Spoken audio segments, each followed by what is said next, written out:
The courtroom was packed, shoulder to shoulder, wall to wall. It felt less like a legal proceeding and more like the premiere of a blockbuster movie. Reporters huddled in the back, clutching notebooks and whispering into their phones. Legal experts and curious onlookers leaned forward on the benches, eyes fixed on the wooden doors at the front. Cameras were banned, but that didn't stop the buzz from building. The air was thick with tension, the kind that makes people instinctively sit straighter. Something big was about to happen. People whispered the same phrase over and over, like it was too unreal to believe unless repeated. Elon Musk is actually showing up in court today. Some were here to see him fall. Others just wanted a glimpse of the man behind Tesla, SpaceX, Neuralink, one of the most controversial and brilliant minds of our time. He'd tweeted, joked, and memed his way into both admiration and lawsuits, but rarely had he faced something like this in person. And then, without warning, the doors opened. There was no announcement.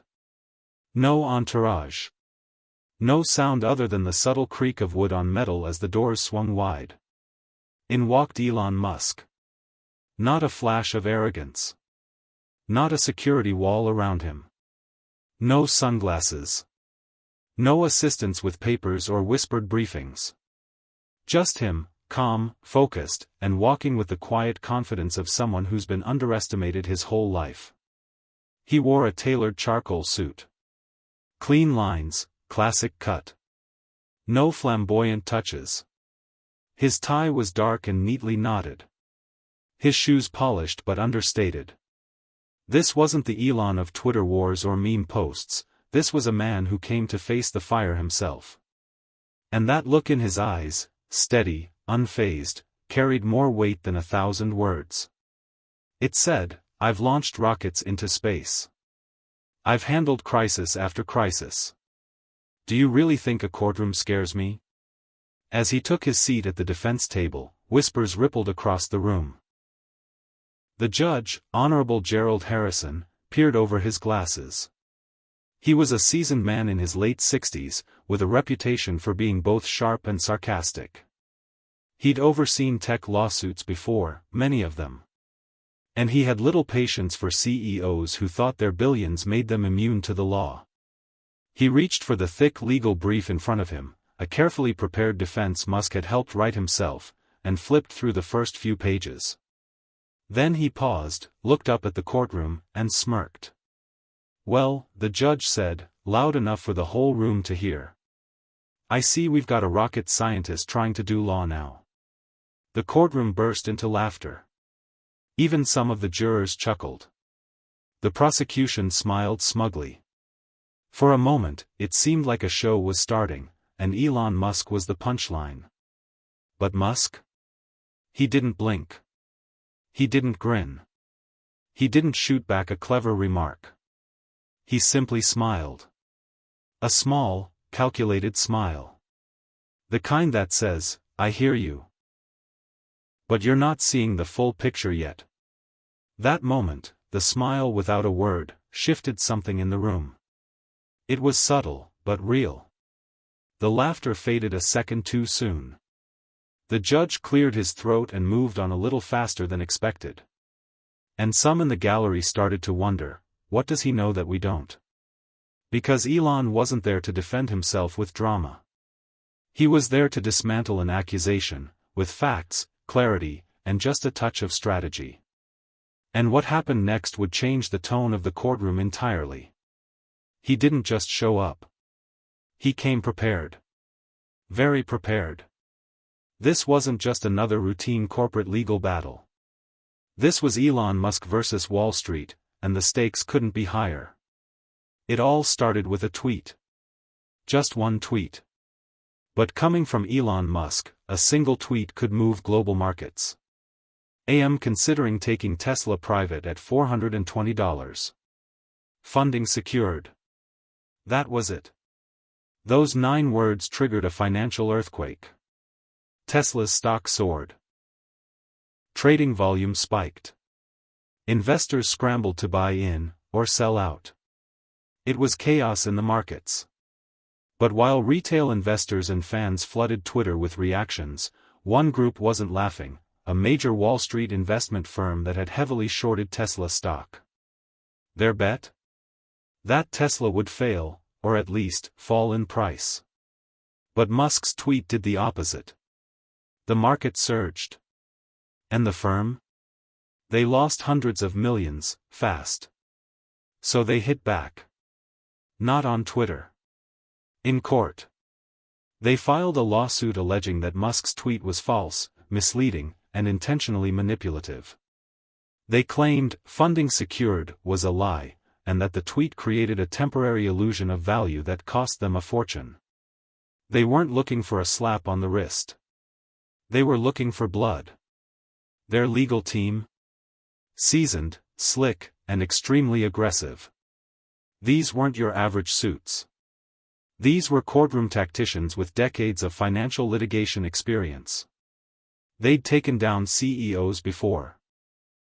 And they thought Elon would be easy. They expected him to do what most tech billionaires do in court. Get emotional. Get defensive. Maybe even lose his cool. But what happened next caught everyone off guard. After the plaintiffs made their dramatic opening argument, complete with stock charts, market analysis, and claims of deliberate deception, the room turned to Elon Musk and his legal team. As expected, his lead attorney leaned forward, preparing to speak. But then, Elon did something unexpected. He calmly raised his hand and looked directly at the judge. "Your Honor," he said. "If I may. I'd like to respond personally before my counsel speaks." A murmur rippled through the courtroom. Even his own lawyers looked surprised. Judge Harrison, no stranger to dramatic moments, adjusted his glasses and studied Musk for a moment. "You want to speak before your legal team?" "Yes," Musk replied. "I think it's important the facts come straight from me." The courtroom fell completely silent. The judge hesitated, but then nodded. "Proceed." Elon stood, buttoned his jacket, and walked to the center like it was a TED Talk, not a courtroom. But his tone wasn't showy or smug. It was calm. Measured. Controlled. And then he began. He started by laying out the real story behind the tweet. He explained that he had been in ongoing discussions with representatives from Saudi Arabia's public investment fund, conversations that had gone far beyond casual talks. There were commitments made. Drafts exchanged. Even verbal agreements that suggested the deal could go forward. "When I said funding secured," Musk told the court, "I wasn't guessing. I wasn't lying. I was reflecting a conversation that had, in fact, taken place, with people who had the resources to back it." Then, he addressed the $420 figure, one that many dismissed as a joke or a nod to internet culture. "It wasn't a joke," he said. "It was a premium over the existing stock price. A round number. One that we discussed seriously during the privatization talks." He presented emails, meeting notes, and messages that showed the extent of his communication with potential backers. Names. Dates. Even proposals. He wasn't bluffing. He was backing everything up with facts. And as he laid out his explanation, the room began to shift. Jurors who were skeptical started leaning in. The opposing attorneys stopped smiling. Even Judge Harrison, the same judge who mocked Musk's legal filings earlier, watched with a more focused expression. This wasn't a tech billionaire fumbling legalese. This wasn't arrogance. This was precision. It was Elon Musk speaking plainly, but with the depth of someone who had studied every detail of his case. He didn't ramble. He didn't deflect. He delivered a timeline, motive, and evidence, like a prosecutor dismantling a flawed argument.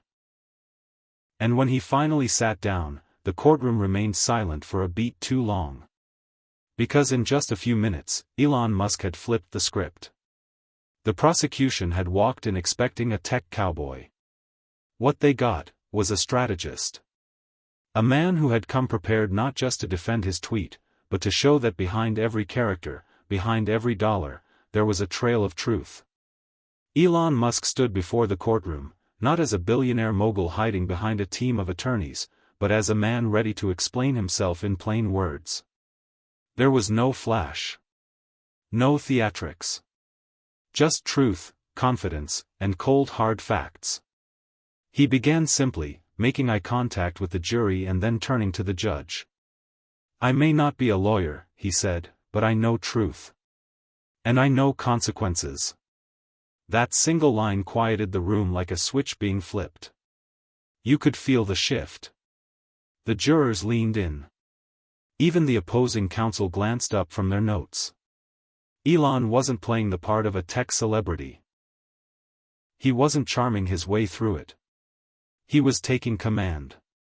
And then, he got to the heart of the matter. He explained the tweet, the now infamous "funding secured" line, by laying out a timeline of events that not even the prosecution had fully grasped. Musk spoke about multiple meetings with senior representatives from Saudi Arabia's public investment fund. These weren't casual coffees or vague phone calls. These were in-person discussions, with real documents, serious intent, and written interest in taking Tesla private. He described how the Saudis had expressed not only support, but excitement. They saw Tesla as a global leader and wanted to be part of its future. And yes, Musk confirmed, he believed they had both the will and the means to back a privatization deal. It wasn't a bluff, Musk said plainly. It was a real, ongoing conversation with people who had the money, the interest, and the influence to make it happen. Then came the documents. From a folder handed to his attorneys, Elon presented emails, handwritten notes, calendar invites, and call logs, some of which had never been shared publicly before. The dates matched up. The names were legitimate. The messages, though confidential, painted a clear picture. This wasn't a wild idea Musk had invented in a moment of chaos. It was a calculated strategy, one that, in the world of high finance, happens behind closed doors all the time. The courtroom had expected Musk to squirm under pressure. But instead, he was delivering receipts, and narrating them with clarity, logic, and unexpected humility. His legal team sat back for much of it, barely needing to step in. This was Musk's moment. He was leading the charge, not as a CEO trying to escape blame, but as the architect of the very plan being questioned. One of the jurors, a former accountant, nodded slightly as Musk laid out the timeline. The prosecution shuffled their papers, realizing that the foundation of their case was cracking. Even the judge, who had mocked Musk at the beginning of the trial with a rocket scientist joke, now leaned back in his chair, silent, focused, and no longer amused. There were no more wisecracks. No more raised eyebrows. Just a courtroom hanging on every word. Musk clarified the $420 share price too, which many had assumed was just an internet joke. It wasn't a meme, he said. It was a calculated premium over the current trading price. Rounded for simplicity. And the jurors could see it, the math worked. The logic followed. The humor people saw in the tweet didn't mean it wasn't real. It meant Musk communicated in a style uniquely his own, but not dishonest. By the time Elon finished speaking, even the court reporter had paused for a moment, blinking as if trying to catch up. For the first time since the case had begun, the room felt different. Not like a trial about fraud or manipulation, but like a misunderstood conversation being clarified in real time. Musk sat back down. His job was done, for now. And in his silence, the weight of his words echoed. What had once looked like arrogance now felt like conviction. What had seemed like chaos was now clearly structured strategy. As Elon Musk continued his testimony, the courtroom transformed from a battleground into something closer to a masterclass. Each sentence he delivered felt like a move in a chess game, deliberate, precise, and devastatingly effective. He wasn't just defending himself anymore. He was dismantling the entire case, brick by brick. With every document he presented and every statement he clarified, the prosecution's narrative, of a reckless billionaire playing fast and loose with the markets, began to unravel. The judge, who had previously joked about Elon's legal filings, now sat silent, brows furrowed, eyes locked on Musk. And then it happened. The prosecution, clearly feeling the shift, tried to interrupt. One of their attorneys stood up, flustered. "Your Honor, Mr. Musk is turning this into a press conference," he said, nearly sneering. "He's grandstanding. This isn't relevant." The courtroom tensed. Would the judge shut Musk down? But Judge Harrison, without looking away from Elon, simply raised a hand to silence the prosecutor. "I think Mr. Musk is doing a fine job explaining his side," the judge said, his voice firm. "Let him continue." And with that, the floor was Elon's again. No interruptions. No objections. Then came the mic drop moment. Elon paused, turning not just to the judge or jury, but to the very investors suing him. Just him, and the truth. He looked them in the eyes and said, clearly and calmly, "You didn't lose money because of my tweet. You lost money because you bet against Tesla. And Tesla did better than you expected." The courtroom froze. For a split second, there was dead silence. Then, a ripple of gasps echoed across the gallery. Even members of the jury exchanged wide-eyed glances. The investors, the same ones claiming Musk had misled the market, suddenly looked less like victims and more like gamblers caught on the wrong side of a bet. Because the truth was, Tesla's stock didn't crash permanently after that tweet. In fact, it rebounded within days. And then soared to new highs in the months that followed. The prosecution's key argument? That Elon's tweet caused irreparable harm to the market? It was now on very thin ice. And then came the final blow. During cross-examination, the prosecution's own star witness, a respected financial analyst, was asked a simple question by Elon's lead attorney. Did Tesla's stock recover after the tweet? Yes, the analyst replied. And did it eventually surpass the $420 price mentioned in the tweet? The analyst hesitated, then nodded. Yes. It did. It was over. That one answer did more damage than any of Elon's words. It came from their own side, and confirmed what Elon had been saying all along. It wasn't fraud. It was volatility. It was market reaction. It was Elon being Elon. The very nature of Musk's public communication style, bold, raw, and sometimes controversial, had always walked a fine line. But that didn't make it criminal. It made it transparent, if a bit unconventional. Musk had explained the truth behind the tweet, proved the intent behind his words, and now, even the financial impact was being shown as temporary noise in a long-term success story. The prosecution's tone shifted from confident to cautious. Their closing questions became hesitant. They tried to refocus on legal technicalities, but the damage was done. The jury had seen the human behind the headlines. They'd seen the evidence, the timeline, and most importantly, the results. Tesla had grown. Investors had won. And the ones suing? They had bet against the future, and lost. Now, their lawsuit looked less like justice and more like revenge. As the session wrapped for the day, reporters waiting outside scrambled to change their headlines. A case that started as a potential downfall had become something entirely different. This wasn't a tech mogul being taken down in court. This was a visionary proving, once again, that he plays the long game. And more often than not, he wins. The final day of the trial arrived with a strange quiet. There were no more outbursts. No more dramatic cross-examinations. Just the weight of everything that had been said and shown in court. Elon Musk sat calmly, hands folded, as the judge entered the courtroom. There was a brief silence as everyone rose, then sat again. The moment felt surreal. Weeks of testimony, thousands of documents, and hours of questioning, all leading to this. Before the jury returned with their decision, Judge Harrison had something to say. He looked directly at Elon Musk, pausing before speaking, as if choosing his words with care.